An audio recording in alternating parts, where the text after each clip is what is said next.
যা গরম পড়েছে, এই গরমে মনে হয় কেউ যদি একটু রান্না করে দিলে তাহলে খায়, কিন্তু সেই ভাগ্য তো আর নেই। এখন নিজেকে রান্না করে খেতে হবে, তার মধ্যে ছেলে, স্বামী, বাবা, মা সবাই কী খাবে, এমনকি নিজের পেটটাও তো চিন্তা করতে হবে। যা গরম পড়েছে, রান্নাঘর থেকে পালালে বাঁচলে মনে হয় বাঁচি। সব রান্না কমপ্লিট হয়ে গেছে, তারই মধ্যে আবার বাবা কাতলা কাটা নিয়ে এসছে, বলছে যে এবার একটু ঝাল করা হোক। ব্যাস, এবার কিছু করার নেই, তো ওই হালকা পাতলা ঝাল করে দেবো। উপরে রান্নাঘরের সব কিছু আছে, চিমনি টিমনি, কিন্তু এই নিজের ঘরের ব্যবস্থা নেই। এখন এক্সিট ফ্যান দিয়ে কাজ চালানো হচ্ছে।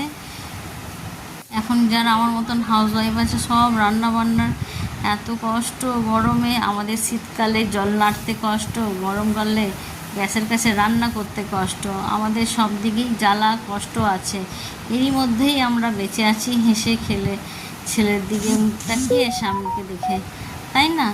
তো যাই হোক, আর কিছু গরমে না করে এই সামান্য একটু মাছের ঝাল করে দিলাম পাতলা করে। আর কিছু মাছ ভাজাও রেখে দিয়েছি, সবাই বলছে গরম গরম ওই আম ডালের সাথে, ভাতের সাথে মাছ ভাজা আর একটু মাছের ঝাল দিলেই হয়ে যাবে। ব্যাস, আর কি। আমাদের মেয়েদের যাই হোক না কেন, মানে কলমের সাথে সাথে খুন্তিটাও নাড়তেই হবে খাওয়ার জন্য, যাই না?